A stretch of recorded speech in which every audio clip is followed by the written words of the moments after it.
From the printing of our first publication in 1927, National Braille Press has worked tirelessly to bring the gift of literacy to the blind community. Beginning with the weekly news 90 years ago, our founder and first president, Francis Ierardi, set NBP on the path to international recognition for quality of work on our Braille publications and continuous enhancement and improvements in Braille technology. The Weekly News, the first Braille weekly newspaper, was joined in 1930 with the publication of Our Special, a magazine edited by blind women for blind women, and is now in its 87th year of publication.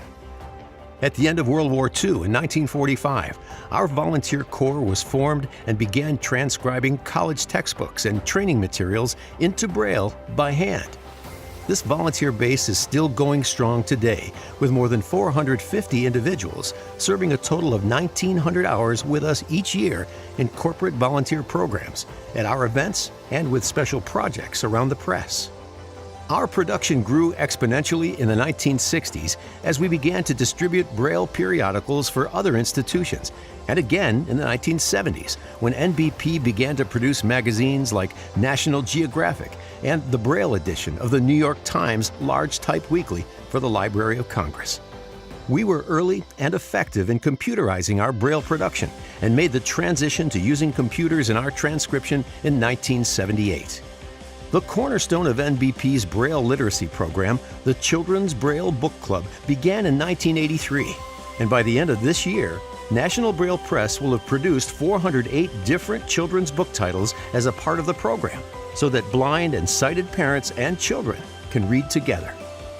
From CBBC onward, National Braille Press has worked to promote Braille literacy by creating innovative programs and exploring new technology to make literacy even more accessible to the blind and visually impaired community.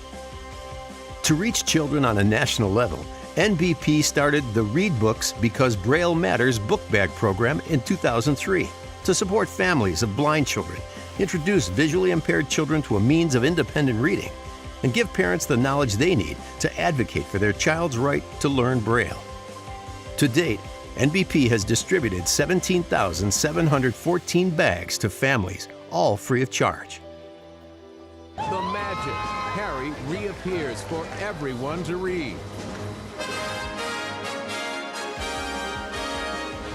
NBP became a part of literary history 10 years ago when, with enthusiastic permission from J.K. Rowling and Scholastic, we released the final chapter of the Harry Potter series, Harry Potter and the Deathly Hallows, on the same night as it was released in print in July of 2007.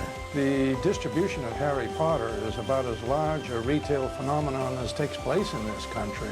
Blind children want to be part of the phenomenon just as every sighted child is.